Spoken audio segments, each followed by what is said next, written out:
नमस्कार। आज की इस विशेष चर्चा में आप सभी का स्वागत है।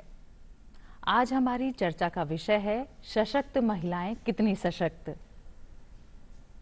हम इस विषय पर अपनी चर्चा के दौरान ये जानने और समझने की कोशिश करेंगे कि आखिर जिन महिलाओं को हम सशक्त समझते हैं वो कितना सशक्त अपने आप को महसूस करती हैं। महिला सशक्तिकरण के वाकई में क्या अर्थ हैं और क्या पैमाने हैं। आज इस चर्चा के लिए हमारे साथ स्टूडियो में बेहद खास मेहमान मौजूद हैं। मैं सबसे पहले उनसे आपका परिचय करवा देती हूं। हमारे साथ मौजूद है श्रेया गुहा मैम, जो कि एक वरिष्ठ प्रशासनिक सेवा अधिकारी हैं, 1994 बैच की आईएएस ऑफिसर हैं। और हमारे साथ मौजूद है अपरा कुच्छल जी, जो कि एक विमेन एंटरप्रेन्योर हैं। साथ ही ये माना जाता है कि महिला सशक्तिकरण पे जब बात होती है तो सिर्फ महिलाएं बात करें, तो हमने विशेष तौर पर इनवाइट किया है प्रोफेसर राजीव गुप्ता जी को, जो कि एक जाने माने समाजशास्त्री हैं। और हम इस विषय पर अपनी चर्चा को आगे बढ़ाएं उससे पहले हम आपको एक वीडियो दिखाना चाहेंगे, जिसमें हमने राजस्थान में कार्यरत विभिन्न सशक्त महिलाओं से बातचीत की है। ये दौर हमारा है, जमाना हमसे है। सड़क पर ऑटो चलाने से लेकर चंद्रयान और मंगलयान को लॉन्च करने तक हर जगह महिलाओं ने खुद को साबित किया है। महिलाएं बड़ी कंपनियों में सीईओ, डायरेक्टर जैसे अहम पदों पर बैठकर अहम फैसले भी ले रही हैं। वहीं कलेक्टर, एसपी बनकर जिलों के कमान भी संभाल रही हैं। सशक्त होने के बाद भी महिलाओं का संघर्ष जारी है। घर हो या दफ्तर, हर दिन उन्हें चुनौतियों का सामना करना पड़ता है।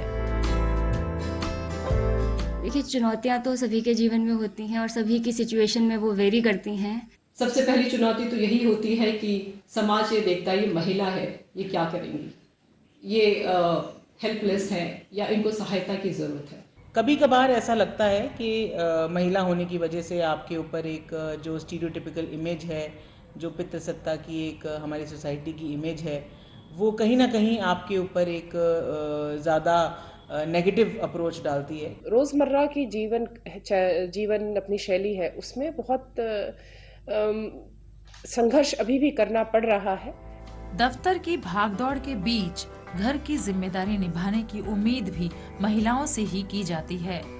घर में परफेक्ट माँ और परफेक्ट पत्नी के रूप में साबित करने का मानसिक दबाव भी उन पर रहता है, और दफ्तर में अच्छी बॉस या अच्छी कर्मचारी साबित करने का।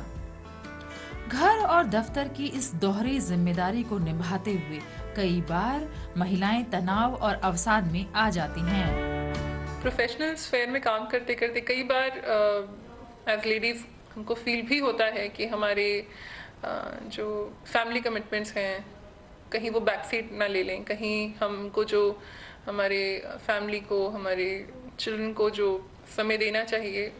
वो क्या हम नहीं दे पा रहे हैं। ये एक संकोच कई बार हमारे मन में रहता है। अपने आप को परफेक्ट प्रेजेंट करने में, परफेक्ट प्रूफ करने के चक्कर में कहीं ना कहीं वो अपनी फिजिकल हेल्थ से भी कॉम्प्रोमाइज़ करती हैं, और कहीं ना कहीं वही फिजिकल मेंटल भी कहीं ना कहीं उनकी मेंटल हेल्थ पर भी अफेक्ट करता है नेगेटिवली। संघर्ष, चुनौती और अवसाद जैसी विषम परिस्थितियों के बावजूद महिलाएं अपने आत्मबल से निरंतर आगे बढ़ रही हैं। बच्चे की परवरिश से लेकर ऑफिस के टास्क बखूबी पूरा कर रही हैं। बच्चों के साथ क्वांटिटी नहीं बल्कि क्वालिटी टाइम बिता रही हैं, और दफ्तर में भी मजबूत और प्रभावी निर्णय ले रही हैं। वो गिल्ट मत रखो अपने मन में कि क्या पता हम घर को पूरा समय नहीं दे रहे हैं। घर को पूरे समय की आवश्यकता नहीं है। आपके बच्चे को वो कुछ क्षण जो आप उनके साथ स्पेंड करेंगे, क्वालिटी टाइम्स अगर आप स्पेंड कर पा रहे हैं, that's more than enough for them. वो अप्रिशिएट करते हैं कि मम्मी कितनी होल हार्टेडली, कितनी डेडिकेटेडली अपनी प्रोफेशनल रिस्पॉन्सिबिलिटीज भी फुलफिल करती हैं। And after that they appreciate you, they enjoy your company and you are setting a very good example for them. जब तक पूरे समाज का जो माइंडसेट है, जो सोच है, जो रवैया है, वो नहीं बदलेगा तो महिला सशक्तिकरण सिर्फ एक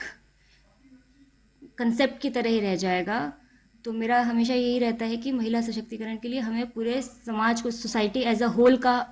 जब तक योगदान नहीं होगा चीज़ें नहीं बदलेंगी। जो भी आपका ड्रीम है उसमें मेहनत से लगे रहिए, प्रयास करते रहिए, प्रयत्न करते रहिए, अपनी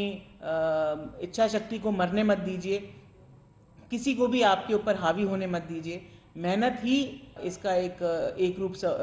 सल्यूशन है। और अगर हम मेहनत करेंगे और हम अगर स्टीरियोटाइप्स को तोड़ेंगे तो हमारे आने वाली जनरेशन्स के लिए, हमारी बेटियों के लिए, पोतियों के लिए हम एक समान इक्वालिटी वाला समाज छोड़ कर जाएंगे। सबसे पहले आप अपनी जो खुद की खूबियां हैं उसको उभारें, अपने व्यक्तित्व पर ध्यान दें, आप अपने ऊपर ध्यान दें। आप हैप्पी रहेंगे तो आप बाकी चीज़ों को भी जस्टिफाई कर सकते हैं। पॉजिटिव थॉट रोज अपने आप को दें कि ये मैं काम कर सकती हूँ, मेरे में इतनी कैपेबिलिटी है कि मैं इन सब चीज़ों को दूर कर सकती हूँ, परेशानियों को, और जो मेरा है उस चीज़ को, गोल को अचीव कर सकती हूँ। ऐसा होता है जब हम अपने आप को पॉजिटिव थॉट देते हैं तो हमारा सबकॉन्शियस माइंड उसी के हिसाब से काम करता है। तो जिंदगी को जी, उसे समझने की कोशिश न कर, चलते वक्त के साथ तू भी चल, वक्त को बदलने की कोशिश न कर। दिल खोल कर सांस ले, अंदर ही अंदर घुटने की कोशिश न कर, कुछ बातें रब पर छोड़ दे, खुद सुलझाने की कोशिश न कर।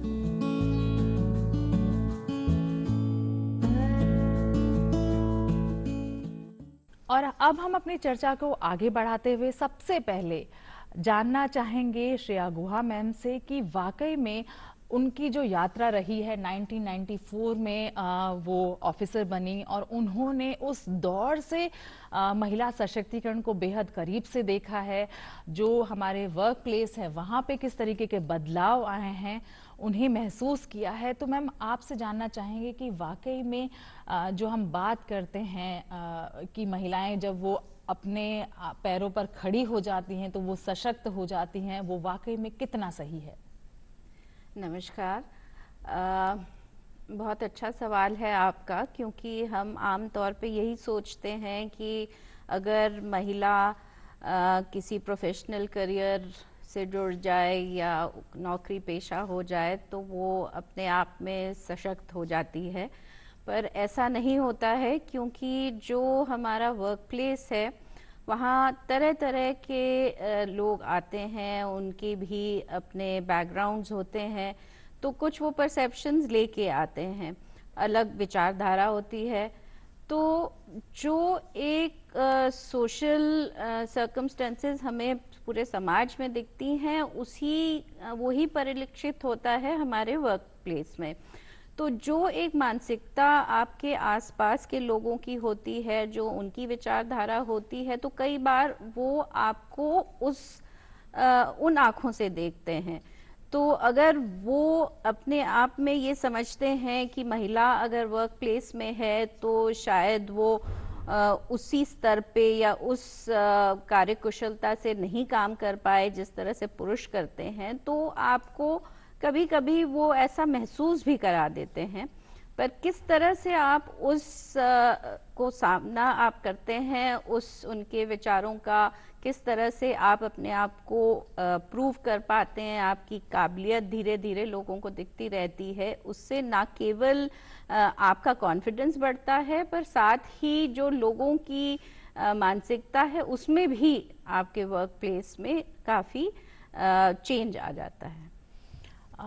प्रोफेसर साहब, सबसे पहले मैं आपसे मैडम ने जो बातें कही हैं उसी से सवाल पूछना चाहूँगी कि कई बार महिलाओं में ये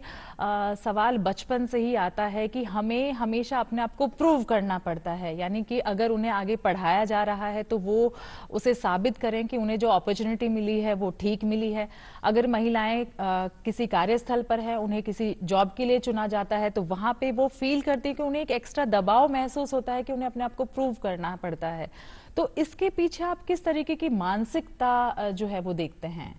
बहुत बुनियादी सवाल आपने मंजू जी रेस किया है। जिसको हम सशक्तिकरण कह रहे हैं वह सशक्तिकरण असल में बहुआयामी है, बहुस्तरीय है। सामाजिक दृष्टि से, सांस्कृतिक दृष्टि से, आर्थिक दृष्टि से, मनोवैज्ञानिक दृष्टि से हमें इन सारे पहलुओं पर विचार करने की ज़रूरत पड़ती है, पहला। दूसरा ये कि महिलाएं अपने निजी स्पेस में अपने आप को कैसे देखती हैं, एक डोमेस्टिक स्पेस में, पारिवारिक स्पेस में वो अपने आप को कैसे देखती हैं, और पब्लिक स्पेस में, सार्वजनिक स्पेस में अपने आप को कैसे देखती हैं। ये एक दूसरा सवाल है जिस पर कि विचार किए जाने की ज़रूरत है। तीसरा जो सबसे महत्वपूर्ण पक्ष है जिस पर कि हमारा सबका ध्यान जाना चाहिए कि क्या प्रजाति, जाति, धर्म, पुरुष सत्ता, इस सारे माहौल ने जिन व्यवस्थाओं को पैदा किया है उन व्यवस्थाओं में महिला अपने आप को कहाँ पाती है। मुझे सीमेंदो बुआ की एक बहुत महत्वपूर्ण उक्ति ध्यान आती है जो वो कहती हैं कि women is not born, she is made. तो हमने उसका सोशल कंस्ट्रक्शन किस प्रकार का किया है। अभी जब आपने कहा कि प्रोफेशन, उस प्रोफेशन में एंटर होने के लिए क्या वो स्वयं प्रेरित हुई, बाजार ने उनको प्रेरित किया, परिवार ने प्रेरित किया, या परिवार के पड़ोस के नातेदारों के जो पुरुष सदस्य थे उन्होंने कहीं ना कहीं अदृश्य दृष्टि से या दृश्य दृष्टि से उनको बाध्य किया, उसको आप प्रेरणा भी कह सकते हैं कि प्रेरित किया कि आप किस प्रोफेशन के अंदर जाएं। सवाल ये कि क्या महिला स्वतंत्र या स्वायत्तशासी निर्णय लेने में सक्षम हो पाई हैं इस सामाजिक व्यवस्था के अंदर। क्या शोषण के विरुद्ध, असमानता के विरुद्ध, अधीनस्थता के विरुद्ध वह अपनी आवाज को मुखर कर पाई हैं पूरे विश्व के अंदर। अगर ऐसा है तब तो हम कहेंगे कि महिला सशक्तिकरण की दिशा में आगे बढ़ी है। मेरा अपना मानना यह है कि महिलाओं की एक श्रेणी को जो विभिन्न प्रोफेशंस के अंदर साख अपनी बना पाई हैं, उसे हम ये तो कह सकते हैं कि हाँ एक संरचनात्मक गुणात्मक बदलाव है। लेकिन क्या ये सशक्तिकरण है? अगर आदिवासी महिलाओं से पूछें, बच्चियों से पूछें, अनुसूचित जाति की महिलाओं से पूछें, श्रम के अंदर जो प्रवेश कर चुकी हैं उन महिलाओं से पूछें, मनरेगा में काम करने वाली महिलाओं से पूछें, तो हमको लगेगा कि कहीं ना कहीं जो शोषण का, दमन का, असमानता का, असहायता का माहौल है वह कहीं एक स्तर पर जाकर के सबलीकरण की या सशक्तिकरण की प्रक्रिया को मेरी दृष्टि में तो एक पक्षीय बना देता है। प्रोफेसर साहब, आपने जो अभी बात कही है उसमें एक बहुत ही गहरी बात छुपी हुई है। जैसा आपने बताया कि शायद अगर हम जो महिलाएं उस पद तक नहीं पहुंच सकी उनसे पूछेंगे तो उन्हें लगेगा कि ये सशक्त महिलाएं हैं, लेकिन वो वाकई में कितनी सशक्त हैं। तो मैं अपरा जी आपसे पूछना चाहूंगी कि आज भी ये देखने में आता है कि जो महिलाएं बाहर काम भी कर रही हैं, चाहे वो विमेन एंटरप्रेन्योर बन जाएं, चाहे वो प्रशासनिक पदों पर हों, चाहे वो और जगह पर हों, उनमें फाइनेंशियल लिटरेसी की अगर हम बात करें या फिर वो अपने डिसीजन जो है वो कितने लेवल तक ले पा रही हैं, तो ये एक बहुत बड़ा सवाल है। अगर हम वर्ल्ड इकोनॉमिक फोरम की भी अगर बात करें तो उसकी जो रिपोर्ट है उसमें भी ये कहा गया है कि आज भी भारत जो है वो 127th रैंक उसमें रखता है। हालांकि हमारी जो रैंक है वो 2022 के मुकाबले काफी अच्छी हुई है, लेकिन उसके बावजूद भी, और उन्होंने जो पैमाना अपना रखा है उसमें उन्होंने एक बहुत ही इंपॉर्टेंट पैमाना चूज किया, इकोनॉमिक पार्टिसिपेशन एंड अपॉर्चुनिटी, जिसमें पूरे ग्लोबली, अगर मैं बात करूं कि सिर्फ भारत में ऐसा है तो वो भी नहीं है, ग्लोबली भी उसका जो इंडेक्स है उसमें ये बताता है कि सिर्फ 60% ग्लोबली जो है वहां पे ये इक्वालिटी आई है। लेकिन अगर मैं भारत की बात करूं तो वहां पे जो फाइनेंशियल लिटरेसी है उसकी सिचुएशन और ज्यादा खराब है। तो उस पर आप क्या कहना चाहेंगी? सबसे पहले wishing everyone happy international women's day, और थैंक यू वेरी मच। ये क्वेश्चन आपका बहुत ही अच्छा है, उम्दा है। मैं ये बताना चाहूँगी आपको, आपने फाइनेंशियल लिटरेसी की बात करी, आपने इक्वालिटी की बात करी, आपने वर्ल्ड इकोनॉमिक फोरम की बात करी। जब आप फाइनेंशियल लिटरेसी की बात करते हैं तो सिर्फ महिलाओं की ही लिटरेसी का रेट क्यों जाना जाए, आदमियों की लिटरेसी का रेट हम कभी क्यों नहीं देख पाते कि आदमियों ने या पुरुषों ने जो पढ़ा लिखा क्या वो अपनी फाइनेंशियल डिसीजंस ले सकते हैं? ऐसी चर्चाएं कभी नहीं होंगी, सिर्फ विमेन रिलेटेड होंगी। कोई बात नहीं, इसको भी हम एक पॉजिटिव स्ट्राइड में लेते हैं। देखिए, जैसे कि सर ने बोला, अ वुमन इज मेड। आपने एक महिला को बना दिया, आपने उसको पढ़ा दिया, उसके बाद आपने सारी उसकी सोशल रिस्पॉन्सिबिलिटी, शादी से लेकर बच्चों से लेकर सब उसकी कर दी। उसके बाद आपने एक लेडी को कहाँ चांस दी कि वो अपनी जो उसने एबिलिटी या स्किल्स उसने सीखे हैं, वो अक्वायर करे हैं, वो उसको पॉलिश कर सके, वो उसको इम्प्रूव कर सके। जैसे ही उसने करने की कोशिश करी तो आपने उसके हाथ में एक रिपोर्ट कार्ड थमा दिया कि तुम अच्छी माँ नहीं हो, तुम अच्छी बीवी नहीं हो, तुम अच्छी पत्नी नहीं हो।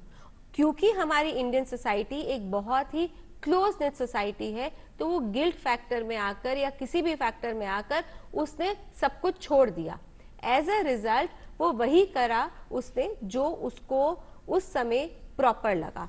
तो ये तो एक बात हुई लेडीज की। यहाँ पर अगर आप वर्ल्ड की बात करें, आपको ये जानकर आश्चर्य होगा कि in India the situation of women is still better as compare to the situation in foreign countries in terms of equality. Equality की बात करें या फिर कॉर्पोरेट कल्चर की बात करें, इंडिया में फिर भी ये कॉर्पोरेट कल्चर बहुत अच्छा है और अच्छा होता जा रहा है। अभी जो हमें रिक्वायरमेंट है वो अच्छे मेंटरिंग प्रोग्राम्स की है, अच्छे फाइनेंशियल लिटरेसी प्रोग्राम्स की है, which are directed towards the second tier, I mean जहां पर मिडिल एज वुमेन है उनके लिए वो टारगेटेड है, so that they can polish their skills and go up. आपसे मैं एक सवाल पूछना चाहूंगी श्रेया मैम, जैसे कि अभी अपराजी ने कहा कि सिर्फ जब भी फाइनेंशियल लिटरेसी हो या जो इस तरह की बातें आती हैं, अगर पैमानों की हम बात करें तो सिर्फ महिलाएं जो हैं उन्हीं के बारे में क्यों पूछा जाता है, पुरुषों के लिए नहीं पूछा जाता। तो पिछले दिनों एक मूवी भी आई थी की एंड का करके, जिसमें एक सवाल बुनियादी उठाया गया था कि अगर महिलाएं बाहर काम कर रही हैं तो घर परिवार संभालने के लिए पुरुष घर पर नहीं रह सकता। और जिस तरीके की हमारी सोसाइटी बनी हुई है उसमें फीमेल्स जब बाहर निकलती हैं तो घर में उनका बच्चा जो है उसको वो कितना टाइम दे रही हैं, अपने घर को बनाने में संवारने में कितना टाइम दे रही हैं, उसको लेकर के उनमें भी गिल्ट फैक्टर रहता है कहीं ना कहीं। और दूसरी तरफ ये भी जैसा कि अपराजी ने कहा कि ये भी सवाल आता है कि सिर्फ महिलाएं जो हैं उन्हीं से सवाल क्यों है, पुरुषों से सवाल क्यों नहीं है। तो इसको आप लेकर के क्या कहना चाहेंगी? जो आपने गिल्ट का मुद्दा उठाया, मेरे हिसाब से वो बहुत एक आर्टिफिशियल एक मुद्दा बनाया जाता है, क्योंकि जो महिला होती है और जो काम पे जा रही होती है उसकी जो सिंसेरिटी, उसका डेडिकेशन काम की तरफ होता है, वो हमेशा अपना बेहतर से बेहतर उसमें योगदान करने की कोशिश करती है। ये तो आसपास के लोग हैं, जो समाज है वो ये उंगलियां उठाता है और ये प्रश्न पूछता है, तो तब ऐसा आपको महसूस कराया जाता है कि कहीं आप में कमी है, कहीं आप अपने जितने रोल्स हैं उसमें आप आप उसमें सिंसियरिटी से काम नहीं कर पा रही हैं, खरे नहीं उतर पा रहे हैं। तो ये आप में एक आत्मविश्वास होना चाहिए कि जहाँ तक मैंने अपनी जिंदगी को संवारा है और मैंने ये तय किया है कि मैं अपने प्रोफेशनल लाइफ को, अपने पर्सनल लाइफ को कितनी अहमियत दूंगी, तो ये आपका एक निजी निर्णय है। तो ये आसपास के लोग या समाज आपके लिए ये निश्चित नहीं कर पाता है कि क्या आपने पूरा उतना सिंसेरिटी से आपके हर रोल को अदा किया है कि नहीं। तो गिल्ट का प्रश्न जो है, मैं समझती हूँ कि महिलाओं को ये समझना चाहिए कि ये एक चीज़ जो है उनके आसपास क्रिएट की जाती है, ये उनको खुद महसूस होता नहीं है जब तक ये महसूस कराया नहीं जाता है या जताया नहीं जाता है। सेकेंडली आपने दूसरा जो मुद्दा उठाया है कि पुरुष अगर वही काम करें जो हम ट्रेडिशनली सोचते हैं ये महिलाओं के रोल हैं, तो उसमें उसको अच्छी तरह से क्यों नहीं देखा जाता। मेरे ख्याल से धीरे धीरे मैं ये देख रही हूँ, क्योंकि न्यूक्लियर फैमिलीज हमारी हैं जहाँ पर अब लड़कियाँ भी अपने घर से दूर जाकर भी रहती हैं, दूसरे अन्य शहरों में काम करती हैं। उनकी जब शादियां होती हैं तो ज़्यादातर वो अपने जो लाइफ पार्टनर हैं उनको खुद चुनते हैं। और अब ये एक माहौल बनने लगा है कि अगर पुरुष भी घर पे रह के अगर ज़रूरत पड़े तो घर को भी संभालते हैं, बच्चों को भी संभालते हैं, और एक बराबर सा दोनों में ये एक अंडरस्टैंडिंग हो जाती है कि किसको क्या टास्क्स या क्या रिस्पॉन्सिबिलिटीज़ लेनी है।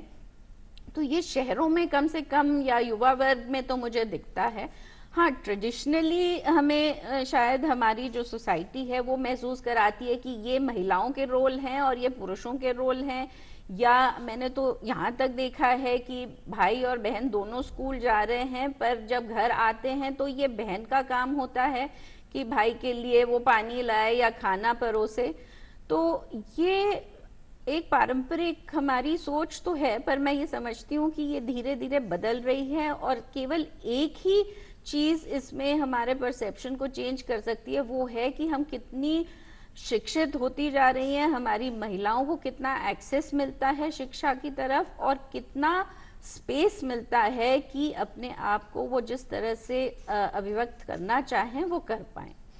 मैम, आपने जो बातें कही उसी में से एक सवाल जिज्ञासा पैदा होती है कि जब हम बात करते हैं कि जो ट्रेडिशनली महिलाओं के रोल थे वो चेंज हो रहे हैं, तो उसी तरीके से जब हम बात करते हैं ऑफिसेज के बारे में,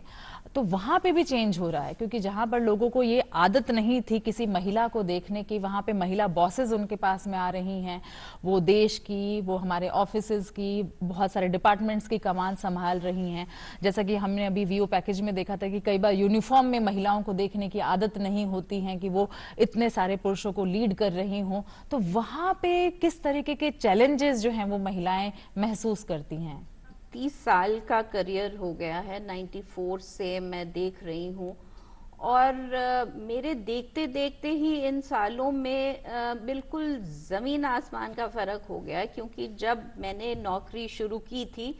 तो कई बार ऐसे होता था कि पूरे ऑफिस में मैं एक ही महिला होती थी, और पहले तो अजीब लगता था, पर धीरे धीरे उसकी आदत सी हो गई। फिर मैं आजकल देखने लगी हूँ करीब हर ऑफिस में, हर जगह, और केवल प्रशासनिक सेवाओं में नहीं, हर क्षेत्र में, हर सेक्टर में महिलाओं की संख्या बढ़ती जा रही है, उनकी रिस्पॉन्सिबिलिटीज बढ़ती जा रही है। पहले एक बात होती थी ग्लास सीलिंग की, महिलाएं एक स्तर तक वो आगे बढ़ सकती हैं और उसके आगे नहीं, या जो बिल्कुल उच्च पद हैं वो उनको नहीं दिए जाते, पर वो भी धीरे धीरे अब चेंज हो रहा है। महिलाओं से ज़्यादा मुझे लगता है कि जो हमारे पुरुष हैं हमारे वर्क प्लेस में, उनको दिक्कत होती है, क्योंकि उनको आदत नहीं है इस तरह से महिलाओं को इस रोल में देखने का। फिर मैं वापस उस बात पे आऊंगी कि शिक्षा ना केवल हमारी महिलाओं के लिए आवश्यक है, पर वो एक सेंसिटाइजेशन पुरुषों के लिए भी बहुत आवश्यक है। और ये शायद हमारे स्कूल्स में इतना ध्यान नहीं दिया जाता कि हम अपने बच्चों को, जो लड़के हैं, उनको भी हम शुरुआत से समझाएं कि ये जो आपस का एक डिवाइड है कि ये लड़कियां हैं या ये लड़के हैं, उनको ऐसा होना चाहिए या इस तरह से बिहेव करना चाहिए, ये सोच और ये सेंसिटाइजेशन शुरुआत से ही होनी चाहिए, तो ताकि जो हमारे वर्क प्लेस में भी जो लड़के आते हैं वो अपनी फीमेल जो कॉलीग्स हैं उनको एक अलग नज़रिए से देख पाएं। प्रोफेसर राजीव जी, आपसे ये सवाल मैं पूछना चाहूंगी कि जैसा कि मैम ने भी बताया कि बचपन से ही ये चीज़ होनी चाहिए, और कई बार ये भी सवाल उठता है कि दो लिंग हैं, महिला और पुरुष जो हैं वो अलग अलग है, जिन्हें प्रकृति ने ही अलग बनाया है, वहां पे हम इक्वालिटी की बात करते हैं। ये अपने आप में ही कुछ लोगों को लगता है कि बुनियादी सवाल नहीं है, तो उसको आप किस तरीके से देखेंगे? क्योंकि एक तरफ होता है जो प्राकृतिक भेदभाव है, और एक होता है जो हमारे समाज ने या हमारे अपने लोगों ने जो भेदभाव क्रिएट किया है उसको लेकर के। प्राकृतिक दृष्टि से तो बहुत सारे अध्ययन ऐसे हैं जो ये बताते हैं कि पुरुषों की तुलना में महिलाएं ज़्यादा स्ट्रांग हैं, उनमें ज़्यादा स्ट्रेंथ है। ये सवाल ठीक है, एक पारंपरिक बहस का हिस्सा हो सकता है, पर सबसे महत्वपूर्ण सवाल इसमें मंजू जी ये है कि हम महिलाओं को किस तरह का स्पेस दे पा रहे हैं। अभी श्रेया जी बात कर रही थी, श्रेया जी ने बहुत सारे इश्यूज रेज करके बताया कि भाई महिलाएं प्रगति के पथ पर हैं, आपने भी कहा कि यूनिफॉर्म में हम उनको अब देख पा रहे हैं। कई जगहों पर ग्लास सीलिंग की जो प्रिंसिपल्स थे वो टूटे हैं, लेकिन समूचे विश्व के अंदर आज भी वेजेस के हिसाब से और सैलरी के हिसाब से डिस्पैरिटीज़ हैं जो कि 19-20% से लेकर के 57% तक चली जाती। ये दूसरा सवाल है ये। लेकिन सबसे महत्वपूर्ण बात यह है जो हमारे लिए बुनियादी है और मेरे लिए बुनियादी है कि क्या हम अपने परिवार को एक लोकतांत्रिक स्पेस दे पाए हैं। फैमिली में अगर डेमोक्रेटाइजेशन नहीं है तो इक्वलिटी की बात, जस्टिस की बात, भाषा के सवालों को लेकर के किस तरह के डिस्क्रिमिनेशन किए जाएं, खेल कूद को लेकर के कैसे डिस्क्रिमिनेशन किए जाएं, स्कूल में बच्चों को क्या पढ़ाया जाए क्या नहीं पढ़ाया जाए, किस तरह के इक्विपमेंट्स महिलाओं को या बच्चियों को दिए जाएं, कैसे पुरुषों बच्चों को दिए जाएं, ये जो एक सवाल चल रहा है इसमें मुझे अब तक कहीं कोई बदलाव देखने को नहीं मिला। कुछ एक्सेप्शंस हो सकते हैं, लेकिन मेरे बहुत सारे मित्र हैं जो कि बहुत महत्वपूर्ण पदों पर हैं, लेकिन उन महत्वपूर्ण पदों पर पहुंचने के बाद वो और ज़्यादा अथॉरिटेरियन हुए हैं, वो और ज़्यादा पैट्रियार्कल हुए हैं। बच्चों के प्रति अनुशासन, बच्चों से ये कहना, विशेष रूप से बच्चियों से ये कहना कि तुमको सवाल रेज नहीं करने चाहिए। देखिए, अगर क्वेश्चनेबल माइंडसेट हम परिवार के अंदर विकसित नहीं कर पा रहे हैं तो फिर परिवार डेमोक्रेटिक नहीं है। और यही बात स्कूल्स के अंदर भी हो रही है। समूची शिक्षा प्रणाली अगर हमको इंटरप्रेटिव एजुकेशन के साथ जोड़ दे, केवल विवेचन के साथ जोड़ दे, हम सवाल ना करें, शिक्षक हमको सवालों के उत्तर ना दें, हम अगर उनसे बहस ना करें, तो मुझे लगता है कि हम अथॉरिटेरियन स्ट्रक्चर को और पैट्रियार्की को नहीं तोड़ सकते। और इन सब में मैंने पहले भी कहा, अगर आप असहमति का, विरोध का एक सामूहिक स्वर उठा सकते हैं, जो गांव में भी हो, जो कस्बे में भी हो, जो शहर में भी हो, जो महानगरों में भी हो और हर स्तर की महिलाओं के बीच में हो, तब तो हम कह सकते हैं कि हम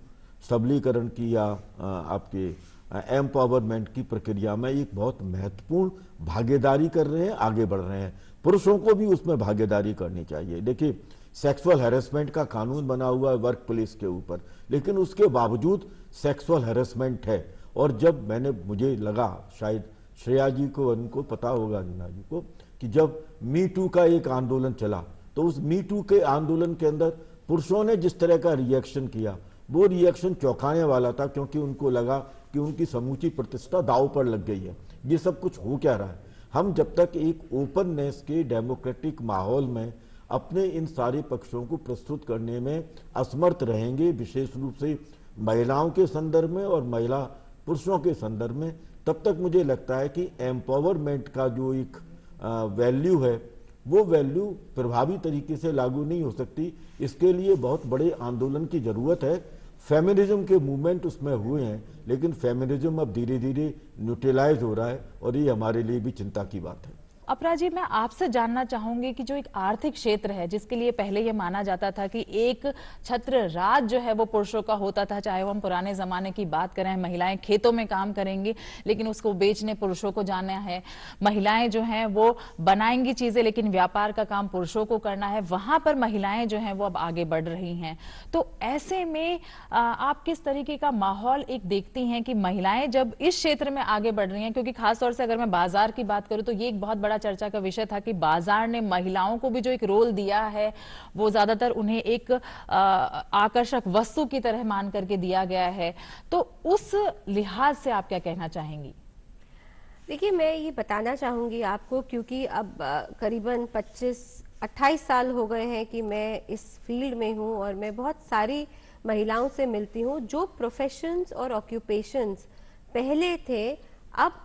अब जो ऑक्यूपेशंस और प्रोफेशंस है औरतों के, उनमें ज़मीन आसमान का फ़र्क है। बहुत सारे ऐसे ऑक्यूपेशन, चाहे आप स्पा रिलेटेड बोल दीजिए या फिर आप नर्सिंग का बोल दीजिए, नर्सिंग में तो हमेशा ही लेडीज थी, अब तो मेन भी आने लग गए हैं, बट आज आप साइबर सिक्योरिटी से लेकर ले लीजिए, there are so many professions जहाँ पर महिलाओं ने बहुत ज़्यादा प्रोग्रेस करी है, and that is a very very good news. तो ये जो प्रोग्रेस मैं मानती हूँ महिलाओं ने अगर करी है, इसका मतलब ये है कि उन्हें ये मौका दिया गया जहाँ पर उन्होंने अपने आप को प्रूव किया। और जहाँ पर जैसे कि कुछ जो फील्ड्स हैं वहाँ पर तो लेडीज़ के अलावा अब आजकल आप मेन को देखते ही नहीं है। फॉर एग्जांपल न्यूट्रिशनिस्ट की बात करें या साइकोलॉजिस्ट की बात करें, इन सब में तो दे प्रेफर, आदमी हो या औरत हो, दे प्रेफर कि विमेन हो तो ज़्यादा बेटर है, क्योंकि a woman is supposedly has better traits and better understanding as compare to man. So ये वाले जो प्रोफेशंस है यहाँ पर बहुत ज़्यादा हमने ये प्रोग्रेस देखी है। हम प्रोग्रेस देख रहे हैं, पर हमको एक बात और जाननी है कि किस तरीके से हम एक जो डिवाइड है women empowerment and job opportunity का, उसको हम एक डिवाइड को हम कम कर सके। आपने महिला को एम्पावर मान लिया, आपने महिला को एक बहुत सारी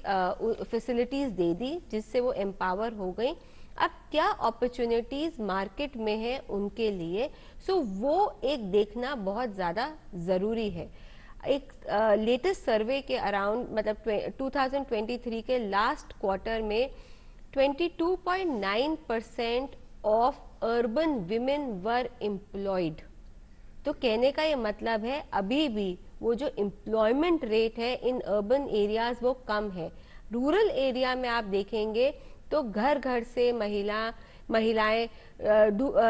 ढानियों में बैठकर बहुत सारे कोऑपरेटिव्स और बहुत सारे सेल्फ हेल्प ग्रुप्स के माध्यम से लोगों तक अपना सामान या अपनी कला पहुंचा रही है। पर जहां पर ये सिटी एरिया या अर्बन एरिया आता है, वहां पर क्योंकि एक ये लिमिट बढ़ जाती है, सिटी लिमिट बढ़ जाती है, तो उनको समझ नहीं आता कि क्या किया जाए, कैसे अपने प्रोडक्ट बेचे जाएं या कैसे अपने प्रोडक्ट को मार्केट किया जाए। तो पूरी लड़ाई है वही बात की कि कैसे एक महिला को वो स्पेशलाइज्ड नॉलेज दी जाए जिससे वो अपने प्रोडक्ट को तैयार कर सके, अपने प्रोडक्ट को बेच सके। क्योंकि ये माना जाता है अगर आज एक महिला है और एक पुरुष है और दोनों को नॉलेज नहीं हो तो भी एक प्रायोरिटी और प्रेफरेंस एक आदमी को देंगे। उनको ये लगेगा कि अरे औरत कहाँ जाएगी मार्केट में, किससे बात करेगी, क्यों बेचेगी, तो वैसे ही वैसे पीछे हो जाती है। So it is very very important कि जैसे मैंने पहले बोला कि ऐसे ज़्यादा प्रोग्राम्स आए। स्टार्टअप इंडिया के माध्यम से भी बहुत सारी अपॉर्चुनिटीज़ औरतों को मिल रही हैं। नीति आयोग ने भी बहुत सारी opportunities women empowerment platform WEP के माध्यम से भी बहुत सारी चीज़ें हुई हैं। ये इंफॉर्मेशन लेडीज तक पहुंचाने का जो काम है वो स्ट्रेंथन होना चाहिए। वो चाहे वो प्रोपेगेंडा लिटरेचर के जरिए हो या फिर वो और प्रोग्राम्स के जरिए हो, न्यूज़पेपर कॉलम्स के जरिए हो, वो इंफॉर्मेशन उनको जाना बहुत ज़रूरी है। तो श्रेया जी, आपसे मेरा एक सवाल है कि आपने, क्योंकि इतना लंबा समय आपने विभिन्न पदों पर बिताया है और साथ ही आपने बहुत सारी महिलाओं को जो ग्राउंड रियलिटी है उसको भी बहुत करीब से देखा होगा, खासतौर से राजस्थान आपकी कर्मभूमि रहा है, तो वहाँ पर जब हम लोग ये बात करते हैं कि जो मेन वर्सेस वुमेन वाली जब बात आ जाती है, क्योंकि वुमेन एम्पावरमेंट को भी कई बार इसी तरीके से देख लिया जाता है कि मेन वर्सेस वुमेन वाली बात होगी, जबकि ये कहा जाता है कि एक सफल पुरुष के पीछे जिस तरीके से महिलाएं हैं, वहीं कहीं ना कहीं जो महिलाएं हैं उन्हें भी पुरुषों के साथ की जरूरत होती है। तो वहाँ पर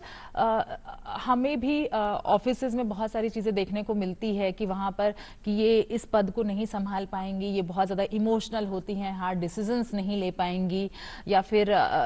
किसी चीज़ के लिए कि नहीं फीमेल होने की वजह से हो सकता है उनको कोई एज मिल गया हो, इस वजह से इन्हें ज़्यादा अप्रिशिएशन मिला हो, उससे उनकी काबिलियत को थोड़ा सा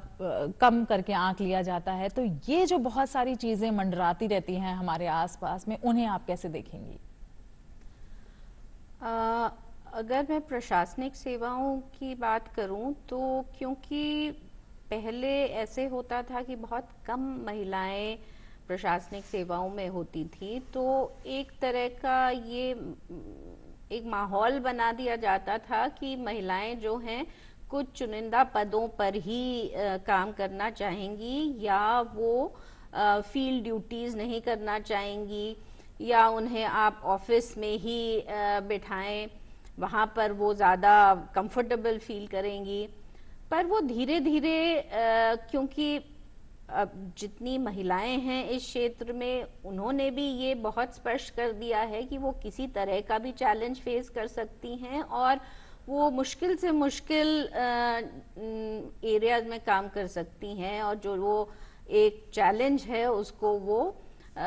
उसका सामना कर सकती हैं। तो मैंने तो अपने इतने सालों में देखा है कि उस परसेप्शन में बहुत ज़्यादा चेंज आ गया है और बहुत आसानी से अब लोग ऐसे कंपार्टमेंट में नहीं डालते हैं कि अगर महिला है तो वो यही काम कर सकती है। पर एक चीज़ मैं आपको कहना चाहूँगी, थोड़ी कंट्रोवर्शियल भी हो सकती है, कि ये मैंने ज़रूर महसूस किया है कि एक जो रिसोर्सेज की लड़ाई है, वो चाहे आप ग्रामीण क्षेत्र में देखें या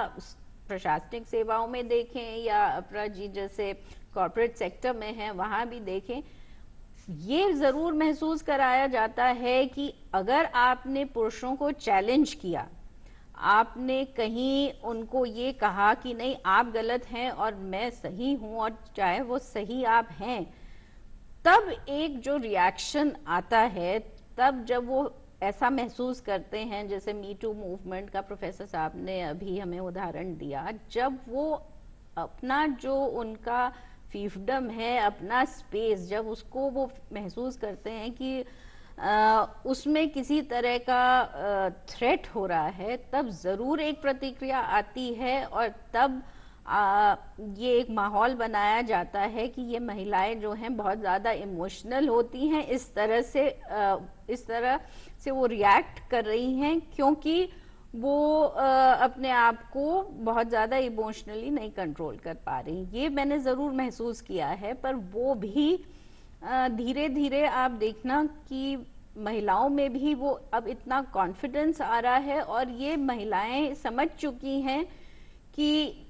उनको तभी चैलेंज किया जाता है जब वो पुरुषों का कोई गढ़ हो, उसमें घुसने की कोशिश करती हैं। तो अब ये एक जो माहौल है ये बदलेगा और बदलता रहेगा, ये हम सबको समझ जाना चाहिए। एक प्रोफेसर साहब, अब दूसरा सवाल मेरा आप ही से है, इसी से रिलेटेड। जैसे कि दो चीजें मैम ने कही अभी अपनी बात में कि एक तो है कॉन्फिडेंस की बात जो महिलाओं में आता है, तो कॉन्फिडेंस की शुरुआत ही इससे होती है कि आप जो है जैसे कोई नन्हे नन्हे कदम बढ़ाना शुरू करता है तो हम उस पर किस तरह के रिएक्शंस देते हैं, हम उन्हें किस तरीके से मोटिवेट करते हैं। तो जैसे एक छोटा सा एग्जाम्पल है कि महिलाएं जो है उनके लिए कह दिया जाता है कि ये अच्छे से ड्राइव नहीं करती हैं, अगर रास्ते में अगर आपको दिखे कि कोई महिला ड्राइव करे थोड़ा के चलिएगा। जबकि अगर दूसरी तरफ महिलाओं की बात करें तो उन्हें ये डर लगता है कि अगर कोई स्क्रैच आ जाएगा या अगर कुछ हो जाएगा तो घर पे जाकर के उनका बेटा पूछेगा या उनका पति उनसे पूछेगा कि अरे ये कैसे हो गया, फिर वो अगली बार उनको गाड़ी देने से। तो ये जो एक कॉन्फिडेंस की बात अगर हम करें तो कॉन्फिडेंस को लेकर के चीजें होती हैं, और दूसरी तरफ है कि नकारने वाली बात कि महिलाओं की जो सोच होती है, महिलाओं की जो जरूरतें होती हैं, महिलाओं के जो मुद्दे होते हैं, उन्हें अगर वो आपको थोड़े से भी प्रॉब्लमेटिक लग रहे हैं, कई बार ये देखा जाता है कि अगर वो आपको थोड़े से भी अगर उस तरीके के डिफिकल्ट लग रहे हैं तो उन्हें पूरी तरह से नकार ही दिया जाता है। तो इसके पीछे की क्या मानसिकता देखते हैं आप? देखिए, पुरुष सत्ता के अपने कुछ अंतर्विरोध हैं। सबसे बड़ा अंतर्विरोध ये है कि इमोशनलिटी महिलाओं की सबसे बड़ी एक मजबूती वाली वैल्यू है, सबसे ज्यादा मजबूत वैल्यू है। वो इमोशनलिटी इन्हें वो सारे काम करने से रोकती है जिन कामों को आप अपराध या विचलन की श्रेणी में रखते हैं। और इसलिए कहा जाता है कि अगर महिलाएं जॉब के अंदर हैं तो भ्रष्टाचार की संभावनाएं सबसे कम है। इमोशनलिटी उनको एक स्पेस देती है कि वो आम जन के बीच में जाकर के अपनी बात को रख सकें और उसके आधार पर विभिन्न प्रकार की कार्य प्रणालियों को संचालित कर सकें। पुरुष उस इमोशनलिटी को कमजोरी के रूप में प्रस्तुत करता है। मुझे ये कहने में कोई गुरेज नहीं होना चाहिए कि इमोशनलिटी का सवाल पुरुषों के लिए इमोशनल ब्लैकमेलिंग जनरेट करने के लिए एक बहुत बड़ा कारण बन जाता है। वो महिलाओं को इमोशनली ब्लैकमेल करने की कोशिश करते हैं, उनको बताते हैं कि वो वीक हैं और उनकी डिपेंडेंसी उनके ऊपर है, तभी वो ग्रो कर सकती हैं, तभी वो आगे बढ़ सकती हैं। होना ये चाहिए कि महिला स्वतंत्रता का सवाल सबसे महत्वपूर्ण है। स्वतंत्रता है तो कॉन्फिडेंस है। शोषण को अगर आप रोकने की कोशिश करते हैं, उसकी खिलाफत करते हैं और समानता के मूल्य को, ये कोई छोटी मोटी प्रोसेस नहीं है, लंबी प्रोसेस है। लेकिन मुझे जरूर ऐसा लगता है, मैं आशावान हूं कि अगर हम लोकतांत्रिक मूल्यों को पूरी तरह से मजबूती के साथ परिवार में अपने बच्चों को कम्युनिकेट कर पाएं और हमारे स्कूल डेमोक्रेटिक स्कूलिंग बन जाए, वहाँ पर अगर हम सवाल उठाने की प्रक्रिया पर बल देने लगें, तो आने वाले कुछ दशकों में महिला और पुरुष की समानता हो सकती है और वही समानता एम्पावरमेंट का सही माने में अर्थ हो सकती है, जब हम एक दूसरे के शोषण को खत्म करके समानता और स्वतंत्रता की बात कर सकें। जी प्रोफेसर साहब, आपने बहुत सही कहा कि अगर हम लोग स्वतंत्रता और समानता वाले पैमानों पे चलेंगे तो ज़रूर हम लोग एक अलग तरह की तस्वीर बनाएंगे। अपराध जी, अब मेरा एक सवाल आपसे है कि आप जिस क्षेत्र से बिलोंग करते हैं वहाँ पे रचनात्मकता की बात होती है, वहाँ पे नवाचारों की बात होती है, तो वहाँ पर जब हम लोग एक तरफ देखते हैं कि महिलाओं की एक अलग सोच हो सकती है, महिलाओं की एक अलग तरीके की समझ हो सकती है, तो अलग तरीके के यूनिक आइडियाज आ सकते हैं, जिससे कि हम लोग कहते हैं कि एक समावेशी विकास हो या फिर विकास को एक अलग तरीके की रफ्तार देनी हो तो उसके लिए जरूरी है। फिर ऐसा क्यों है कि इस चीज को समझने में इतनी देर जो है वो हमारे समाज को लगती है, चाहे वो हम उद्योगों की बात करें। और दूसरा इसी से जुड़ा हुआ सवाल है कि महिलाएं जब अपने आप को समझती हैं तो ये जो एक बात कही जाती है कि महिलाएं महिलाओं की विरोधी होती है, हालांकि हम लोग इस चीज को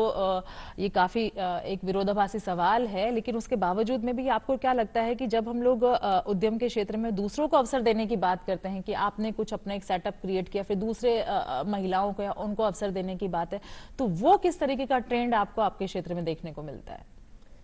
देखिए, सबसे पहले मैं बात करना चाहूँगी जो आपने रचनात्मक कार्यों की बात करी, कला और साहित्य संस्कृति, उससे जुड़े हुए बहुत सारे लोगों से मिलती हूँ, कलाकारों के साथ काम करती हूँ। एक बेसिक डिफरेंस होता है एक मेल और एक फीमेल कलाकार में। वो डिफरेंस जो है वो कुछ तो मैं नेचुरल बोलूँगी और कुछ जैसे कि हमने इस चर्चा से इसका वो निकाला है कि कुछ है कि वो हमारे बनाई हुई ही कुछ सोच है। जब एक लेडी आर्टिस्ट होगी, उस लेडी आर्टिस्ट को जब वो अपनी कला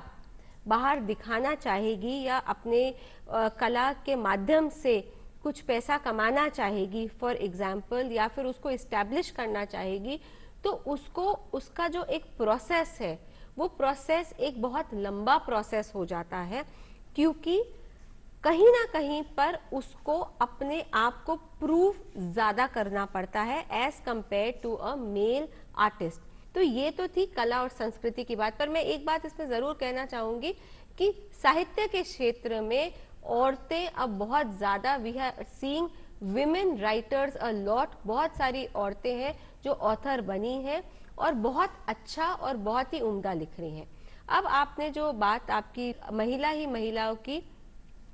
सबसे बड़ी एनिमी होती है, ये एक बहुत पुरानी सेइंग है और अब मैं इस बात को बहुत बदलते हुए देख रही हूँ, क्योंकि अगर आप एक लेडी हैं और मैं एक वुमन हूँ, अगर हम और लेडीज के साथ बैठकर अपनी बात कहते हैं या फिर हम उनसे डिस्कस करते हैं एक बार, और वही आप एक आदमियों के ग्रुप से या एक आदमी औरत के कॉम्बिनेशन ग्रुप से उस बात को करिए, अगर एक ऑल वुमेन ग्रुप है उसमें उस बात को ज्यादा सपोर्ट किया जाता है। एक औरत दूसरी औरत को इमोशनली समझेगी, एक औरत दूसरी औरत को सोशली समझेगी, और इसकी वजह से जो सोल्यूशन आएगा वो एक बेटर सोल्यूशन आएगा। प्रोफेसर साहब, इस पे मैं आपकी एक टिप्पणी जरूर लेना चाहूंगी कि कहीं ऐसा तो नहीं है कि बहुत सारे जो परसेप्शंस हमारे साथ में बिल्डअप कर दिए जाते हैं जो पुराने जमाने से, क्योंकि एक पितृसत्तात्मक समाज हमारा रहा है, तो किसी चीज को अगर नकारना हो तो सिंपली कह दिया जाता है कि ये आपस में ही इनका ज्यादा इशू है रादर देन हमारे उसको लेकर के। जबकि घरों के अंदर अगर सास बहू में झगड़ा है तो कहीं ना कहीं ससुर जो है वो बहू से नहीं कह रहा है, पर वो अपनी वाइफ से कह रहा है कि तुम जाकर के इससे कुछ कह दो। तो वो उस पर आपकी एक छोटी सी टिप्पणी लेना चाहूंगी। महिलाएं महिलाओं की दुश्मन है, इससे बड़ा कोई मिथ नहीं हो सकता। असल में क्या है कि जो समाजीकरण की पूरी प्रक्रिया है ना, शिक्षण की प्रक्रिया, वह पुरुष सत्तात्मकता पर आधारित है। महिलाओं का समाजीकरण अगर पुरुष सत्तात्मकता की संस्कृति के माहौल में है तो वो एक स्तर पर जाकर के इस तरह के वक्तव्य दे सकती हैं, इस तरह के व्यवहार कर सकती हैं जहाँ पर कि वो दूसरी महिला के विरुद्ध लगते हैं, और तब कहा जाता है कि महिला महिला की दुश्मन है। असल में सही माने में दुश्मन तो पुरुष सत्तात्मकता है, और हमें उस पुरुष सत्तात्मकता की राजनीति को, उसके अर्थतंत्र को, उसकी संस्कृति को और उसके साइकोलॉजिकल परसेप्शंस को पूरी तरह से तोड़ने की जरूरत है। यही सबलीकरण है। अगर हम किसी से भी पूछें कि आपकी जिंदगी में सबसे ज्यादा स्ट्रांग पर्सन क्या रहा, कौन है, तो चाहे वो मेल हो चाहे वो फीमेल हो, एक जो जिसका एक सभी के लिए सवाल का जवाब आएगा वो होगा कि उनकी माँ। तो जब एक माँ को हर कोई, चाहे वो कोई भी हो, चाहे वो पुरुष हो चाहे महिला हो, वो एक सशक्त पर्सन के रूप में देखते हैं, तो वहां पर एक सवाल जरूर ये उठता है कि आखिर किस महिला को हम सशक्त कहें। वो बच्चा अपनी माँ को बहुत सारे स्ट्रगल्स के बीच में अपने बच्चों के लिए सेक्रीफाइसेस करते हुए भी देखता है। एक वो महिला है जिसको हम लोग आदर्श भारतीय नारी के नाम पे भी बहुत सारी चीजें कह देते हैं, और दूसरा है एक वो महिलाएं जो आगे बढ़ने के लिए, अपने बच्चे के चाहे अच्छे फ्यूचर के लिए हो, और या फिर वो खुद की इच्छा के लिए, जिसके कहा जाता है कि वो अपने मन की भी सुन रही है, उस महिला को भी कुछ बच्चे जो आज बढ़ रहे हैं बच्चे, वो उन्हें भी देख रहे हैं, तो वो उन्हें अपना आदर्श मानते हैं। तो ऐसे में श्रेया मैम, मैं आपसे पूछना चाहूंगी कि एक जो सुपर वुमेन वाली जो बातें हैं, या आदर्श महिला वाला जो एक हमारे पास में आदर्श भारतीय महिला वाला जो एक पैमाना हमने बना रखा है, वो कितना कुछ सही है? कौन है जो महिला के बारे में पूछेगा कि वाकई में वो क्या बनना चाहती हैं? अभी प्रोफेसर साहब ये कह रहे थे कि हमारे परिवार में कितना डेमोक्रेटिक माहौल होता है। अगर कोई महिला आगे बढ़ रही है और अगर किसी प्रोफेशन में जा रही है, तो ये देखने की ज़रूरत है कि क्या वो उसका खुद का निर्णय था या माहौल ऐसे बना दिया गया कि उसके लिए वो निर्णय ले लिया गया। जैसा एक परसेप्शन ये होता है कि अगर महिला है तो उसे ना केवल अपने प्रोफेशनल लाइफ में एकदम अव्वल दर्जे की एफिशिएंसी दिखानी है, और साथ साथ जो उसके ट्रेडिशनल रोल्स हैं, घर पे हो, अपने परिवार की तरफ हो या अपने बच्चों की तरफ हो, वो भी उसको उसी तरह से परफॉर्म करना है। और फिर ये एक आदर्श नारी का कॉन्सेप्ट दिया जाता है कि देखिए आप दोनों काम इतने अच्छे से करते हैं। मेरा सवाल ये होता है कि ये तो हमने कहा नहीं है ना कि हमें कोई सुपर वुमन होना है। मेरी दृष्टि से वो तो इसलिए एक परसेप्शन क्रिएट किया जाता है कि ऐसा ना हो कि पुरुष को आपके ट्रेडिशनल रोल्स को भी करने की आवश्यकता हो जाए। तो ये एक पुरुषों के द्वारा ही प्रेरित एक धारणा है कि आप दोनों चीज कर लेंगी तो आप एक सुपर वुमन हो जाएंगी। तो एक आइडियल है जिसकी तरफ आपको आगे बढ़ना चाहिए, और ताकि उनको फिर उनसे नहीं कहा जाए कि भाई अगर हम अपने प्रोफेशनल लाइफ में ऐसा कर रही हैं तो आप भी घर के कुछ दायित्व जो हैं वो आप लें। तो सुपर वुमन मेरे हिसाब से एक कोई ऐसा गोल नहीं है जिसकी तरफ हमें बढ़ना चाहिए। हमें वही करना चाहिए जिससे हमें संतुष्टि हो, हमें ऐसा लगे कि ये मेरे गोल्स थे और वो एज अ लेडी मैं उसको अचीव कर पाई हूँ, और जिससे मेरे को कंफर्टेबल लगे। अगर मान लीजिए किसी दिन मुझे लगता है कि मेरे ज़रूरत घर में ज़्यादा है या मेरी सोशल रिस्पॉन्सिबिलिटी ज़्यादा है तो मैं करूं, ये नहीं कि मैं किसी के प्रेशर में आके करूं, पर मेरी खुद की इच्छा हो। तो जो प्रोफेसर साहब अभी पहले भी कह रहे थे कि एक डेमोक्रेटिक डिसीजन मेकिंग का प्रोसेस होना चाहिए। आप बच्चियों को इस तरह से सोशलाइज करें कि वो महसूस करे कि मैं, मेरे लिए क्या सही है क्या गलत है, उसका निर्णय मैं खुद करने में सक्षम हूँ। जी, तो अब मेरा जो नेक्स्ट सवाल है मैं अपरा जी से ही पूछना चाहूँगी कि अपरा जी, जिस तरीके से अभी श्रेया जी ने बताया कि एक डेमोक्रेटिक माहौल जो है वो होना चाहिए, उसके बाद में ये सब चीज़ें आती हैं, तो आप किस तरीके से कहें, मतलब आप कैसे देखते हैं कि जो आपका एरिया है, जो उद्यमिता का क्षेत्र है, वहां पर कितना फ्रीडम जो है वो फीमेल्स को है? देखिए, फ्रीडम जो है वो एक बहुत ही रिलेटिव टर्म है और फ्रीडम हर लेवल पर बहुत डिफरेंट है। अगर मैं अब बात करूं कि जो हम कुछ रूरल लेडीज के साथ बात करते हैं या उनके साथ मिलकर हम सेल्फ हेल्प ग्रुप्स के साथ काम करते हैं, उनको डिसीजन मेकिंग पावर ज़्यादा होती है, क्योंकि उनको मालूम है, घर वाले भी इस बात को एक्सेप्ट करके रह गए हो गए कि ये जो औरत है ये अच्छा पैसा कमा रही है, वो घर पर लेकर आ रही है, उससे उनके बच्चों के या आगे ब्याहों में या फिर पढ़ाइयों में हेल्प होती है। तो रूरल एरियाज में प्रैक्टिकलिटी में एक औरत को ज़्यादा डिसीजन पावर होती है। जैसे जैसे वो सेमी अर्बन और अर्बन एरियाज में आते हैं, सेमी अर्बन एरियाज में जहाँ पर आते हैं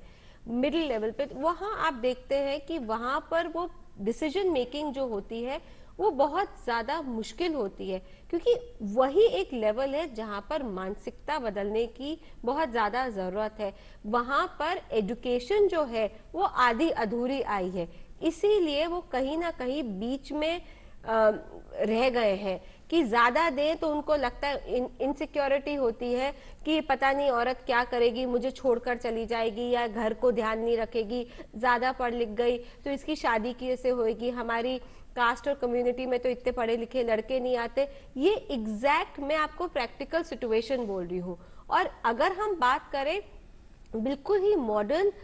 लेवल लेडीज़ की, जहाँ पर कॉरपोरेट है, आप देखेंगे, अगेन मैं स्टार्टअप्स की बात करना चाहूँगी, बहुत सारे विमेन लेड स्टार्टअप्स हैं जो फिनोमिनल काम कर रहे हैं, और जहां पर स्टार्टअप्स में को फाउंडर है मेन एंड विमेन, वो भी बहुत अच्छा काम कर रहे हैं। जो बहुत पुराने कॉरपोरेट्स है उनमें ये सिनेरियो बदलता जा रहा है, लिफ्टिंग द कॉरपोरेट वेल जो हम बोलते हैं, वो एक सिनेरियो बदलता जा रहा है, परंतु वहां पर भी सिचुएशन बेटर हो गई है। क्योंकि मैं हमेशा, देखिए, मैं बहुत ऑप्टिमिज्म से बात करती हूँ और ऑप्टिमिस्टिकली सोचती हूँ, और मुझे ऐसा लगता है कि अगर हम मानसिकता बदलेंगे, अगर हम एजुकेशन लेवल को और ज़्यादा डेवलप करेंगे, जैसे कि मैं इस बात पे कहना चाहूँगी, जो NEP आ रही है, न्यू एजुकेशन पॉलिसी आ रही है, आई एम सर्टनली श्योर कि वो आगे आने वाले टाइम पर जो बेसिक एजुकेशन से लेकर जो मानसिकता बदलने की बात है उसका काम करेगी, और उसका रिजल्ट इस डिवाइड में, जो हमारा एक डिवाइड हो गया है, उसमें आएगा। और अब मैं अपने सभी जो मेहमान हैं उनसे एक क्लोजिंग रिमार्क चाहूँगी, और सबसे पहले मैं प्रोफेसर साहब आपसे पूछना चाहूँगी कि अब तक आप इतने साल जो है वो हमने देखा है कि धीरे धीरे करके जो है वो महिलाएं आगे बढ़ रही हैं, बाहर आ रही हैं, और फिर जो चुनौतियां जिनकी अभी हमने चर्चा की है, तो आप कितना वक्त और देखते हैं कि जो पुरुष हैं वो इस चीज़ को और ज़्यादा समझने की या सेंसिटिव होने की कोशिश करेंगे? कैसे आप आगे की राह देखते हैं? मंजू जी, अभी जो बातें आई हैं उसमें मुझे लगता है कि महिलाओं में जो इमोशनलिटी है, जो कमिटमेंट है, वो सामूहिक हित के प्रति है, और जो पुरुष है वह मार्केट के अंदर या औपचारिक क्षेत्र में जाकर के इतना तार्किक हो जाता है कि वो व्यक्तिवादी बन जाता है, और ये एक मूल्यों की जो टकराहट है, वो मूल्यों की टकराहट हमारे सामने चलेगी। मैं फिर एक बार कह रहा हूँ कि जब तक हम अपने आप को डेमोक्रेटिकली, पॉलिटिकली एजुकेट नहीं करेंगे, जब तक हम उस सामूहिक आंदोलन के मार्फत महिलाओं के अंदर समानता, न्याय, स्वतंत्रता, इन सब की बात नहीं करेंगे, जब तक हम उनको हर तरह के सर्विलांस के दायरे के बाहर रखेंगे, जब तक हम उनको रिलीजियो कल्चरल ऑर्थोडॉक्सी से बाहर नहीं कर पाएंगे, हमारा जो एम्पावरमेंट का मिशन है वह एम्पावरमेंट का मिशन आधा अधूरा रहेगा। इसलिए आर्थिक क्षेत्र में तो बदलाव हो रहे हैं, लेकिन सांस्कृतिक, राजनीतिक और मनोवैज्ञानिक क्षेत्र में जो बदलाव की जरूरत है, अभी वो बदलाव इसलिए नहीं है क्योंकि पुरुष सत्तात्मकता वहाँ पर मजबूत है, उसके विरुद्ध एक निर्णायक प्रहार की जरूरत मैं मानता हूँ, और हो सकता है इसमें 50 साल भी लग जाएं, इसमें 100 साल भी लग जाएं, लेकिन आशावान हूँ कि एक स्तर पर जाकर के ये समानता जरूर उभर करके आएगी।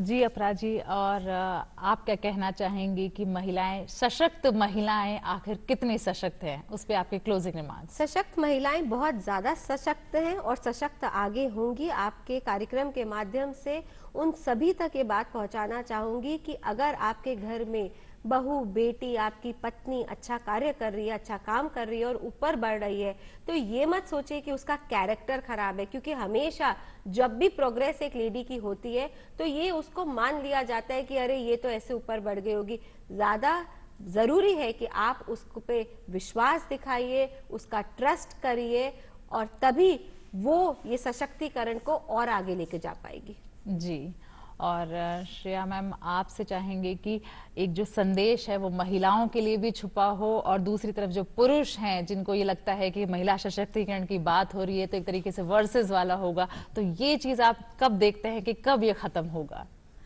देखिए, मैं ये मानती हूँ ये एक सतत प्रक्रिया है।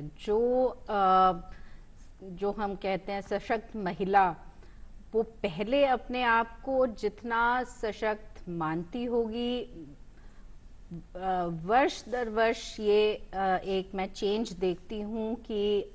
हमारा दायरा बढ़ता जा रहा है, हमारा जो अपने आप पे एक आत्मविश्वास है वो बढ़ता जा रहा है,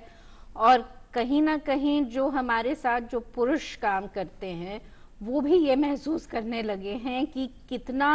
उन्हें भी अपना स्पेस एक तरह से, जो मैं कहूँ, गिव अप करना पड़ता है, क्योंकि जो चीज़ें वो ये मान के चलते थे कि ये हमारा ही काम है, हमारा ही रोल है, महिला कभी कर नहीं सकती है, तो ये एक औपचारिकता ही रह जाती थी कि अगर कोई महिला एक उच्च पद पर भी है तो वो सशक्त है।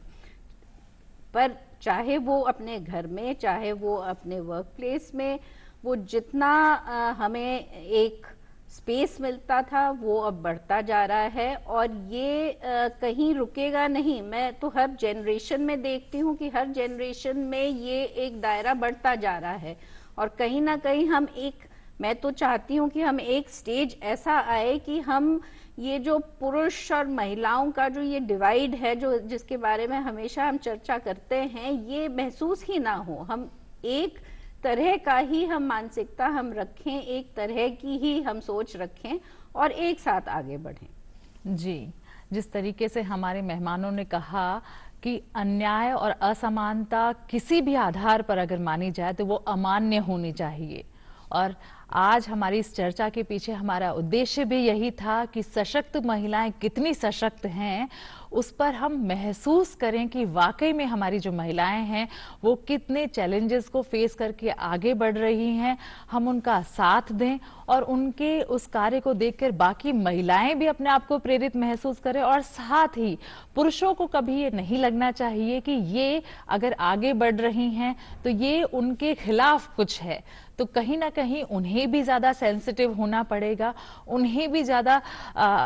महिलाओं की बातों को सुनना और समझना पड़ेगा, तभी हमारा जो समाज है वो अच्छे तरीके से आगे बढ़ सकेगा, हमारे परिवार की जो इकाई है वो और ज्यादा फल और फूल सकेगी। तो आज की हमारी चर्चा के लिए आप सभी दर्शकों का बहुत बहुत शुक्रिया, और एक बार फिर से हमारे सभी मेहमानों का बहुत बहुत शुक्रिया। धन्यवाद। धन्यवाद।